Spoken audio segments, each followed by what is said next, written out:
This is Andy's Philosophy Corner, the show designed to cleanse the palate of our fragmented minds during these troubled times. I will ask our Chief Philosophical Officer Andy Hoke to expound upon some of the deeper questions that float around our subconscious minds. So without further ado, please join me in a deep bow and tip of the hat to Andy for being here, and start with the questioning. Question 1. What effects can isolation have on the mind? I've always felt that it is important for a person to feel good about being alone with their own thoughts. A wise man once said, "To thine own self be true." And I think if you do your best to pull this off, you're going to be just fine. Having said that, humans are for the most part a social species. But in the spring of 2020, many of us are COVID hermits, connecting only through phone calls, video calls, email, and social media.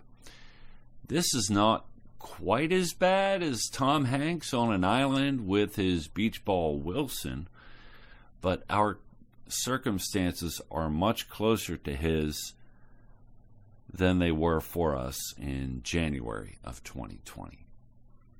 Even when you do see other human beings in person, they're often wearing a mask, making it impossible to see a smile or other facial expressions. If you get a little too close to each other, we can feel a little tickle in our fight or flight response. Let's face it, that's a bit haunting. So we isolate. Spending most waking hours alone seems like a sink or swim proposition to me. I think it's about mental toughness, self-discipline, and a belief in yourself. Like it or not, this prolonged period of isolation has become part of the perceptual change every human undergoes throughout their entire lives. Unfortunately, I'm sure that many of our fellow humans are suffering enormously from this isolation, and perhaps actively appreciating things like clean water, safe streets, and a roof over our heads is in order. If we're talking more broadly about isolation, let's consider an extreme. Sensory deprivation tanks isolate you from everyone else, and they isolate you from everything else. Your mind stops receiving any input of sound, sight, taste, smell, or feel. The effects of this sensory deprivation is very often described as similar to vivid and intense dreaming. People emerge from isolation tanks very often overwhelmed with bizarre experiences. Shifting gears, I think it helps to point out that almost all of us still have a choice about whether or not we actually isolate and how we isolate. And while there are real threats from both our government and from the virus itself, the choice to isolate is ultimately yours. And that's not all bad. Voluntary isolation can have an upside. We are essentially self-quarantining, and what effect does that have on the mind? Over 2,000 years ago, after a terrible trauma in his youth, a young man outside of present-day Nepal chose to self-isolate. And this is the story of Buddha. Born as Siddhartha Gautama, this young prince had been kept from seeing anyone who was sick, dying, or dead until he was in his adolescence. And when he finally did see for himself and realize that people do get sick. People do reach their end, and people do die. His phenomenal grief caused him to self-isolate.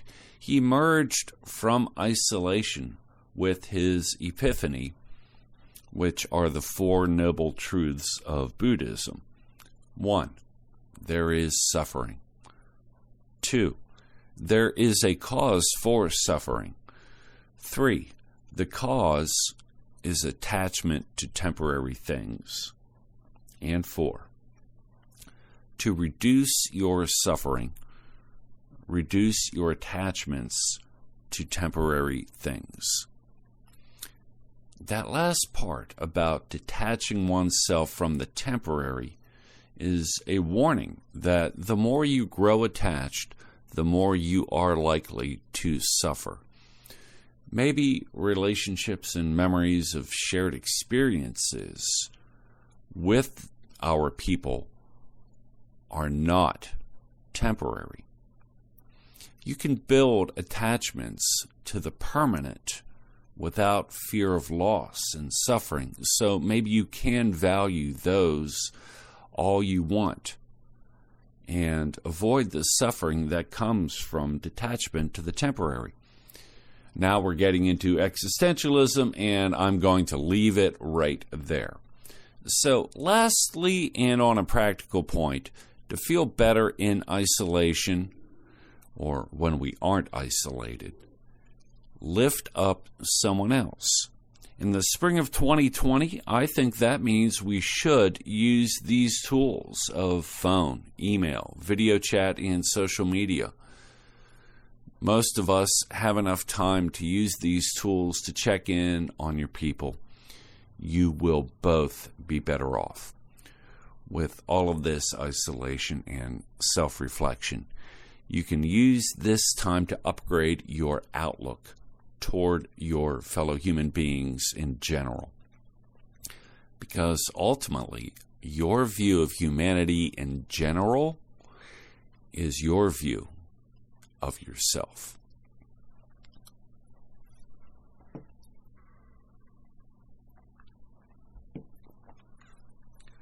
Question 2. Is there an unconscious connection between humans and animals? Yes. We've all seen heartwarming videos of dogs being reunited with their owners after a long time. The sheer joy is heartwarming. Humans and many creatures are aware of each other, but there are also forces at work that are not easily identified. There are chemical and biological connections we can identify. And to go a little further, all life is connected, whether we like it or not.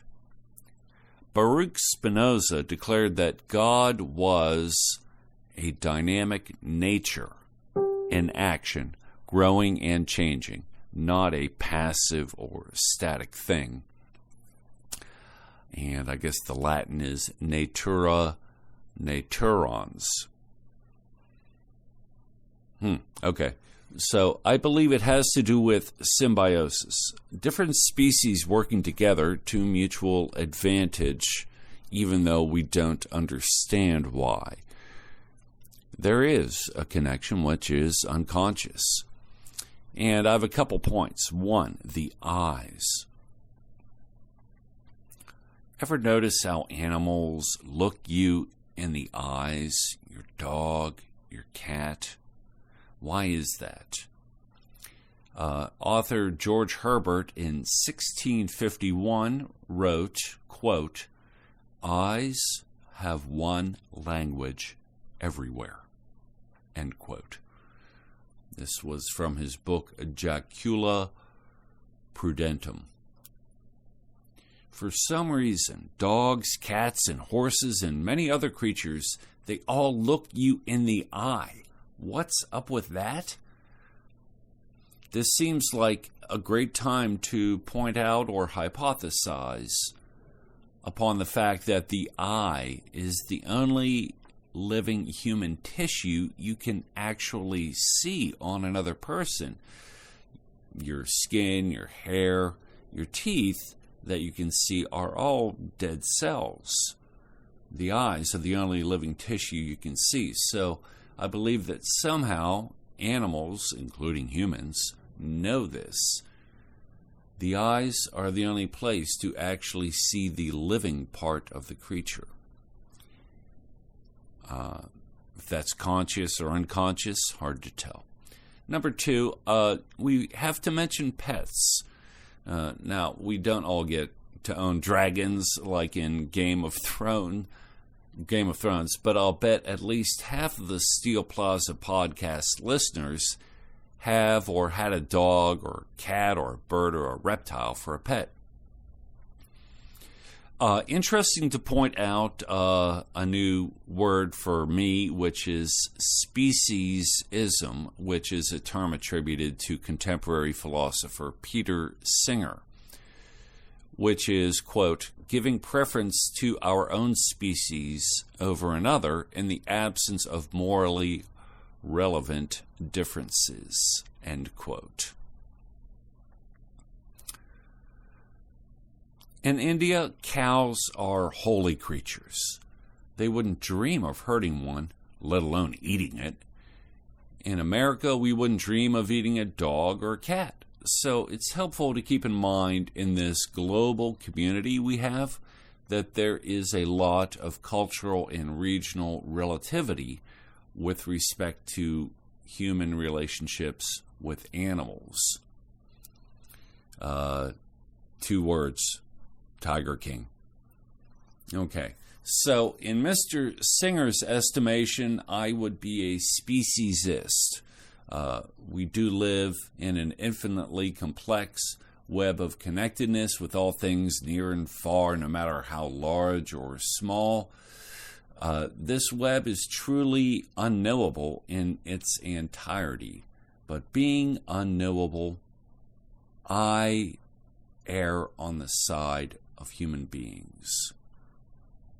Having said that, I'll finish this thought with a quote by Will Rogers, who once said, "I don't know what happens when you die, but I want to go where dogs go."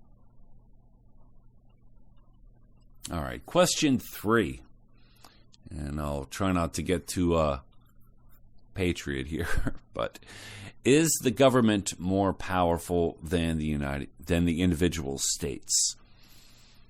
In 2020, yes, the U.S. federal government wields more power over the states than was designed by the United States founders. The founders engineered and implemented a very complex distribution of power. Excessive consolidation of power wasn't possible within this new republic. And republic is the operative word. It is also an old word, and the title of Plato's best-selling The Republic, originally published in 375 BC, I'm pretty sure Disney currently owns the rights, so I cannot legally quote the original Greek text. But to summarize, the question of societal structure is discussed in the book. Questions of justice were central in the moral prism of utilitarianism, although no one called it that until William James. But let's call it this. Under what conditions is justice best served for the greatest number in the long term? What we have is a struggle, but don't despair. The struggle is the power. You can start worrying when we have unquestioned authority. Why does the Fed currently have more power than it should? Were the founders wrong, or did something happen? I'm slowly getting around to states' powers. Our Constitution is like our DNA, and it's accurate to say that some insidious gene splicing happened about a century ago. Something happened. The 17th Amendment, passed on April 8th,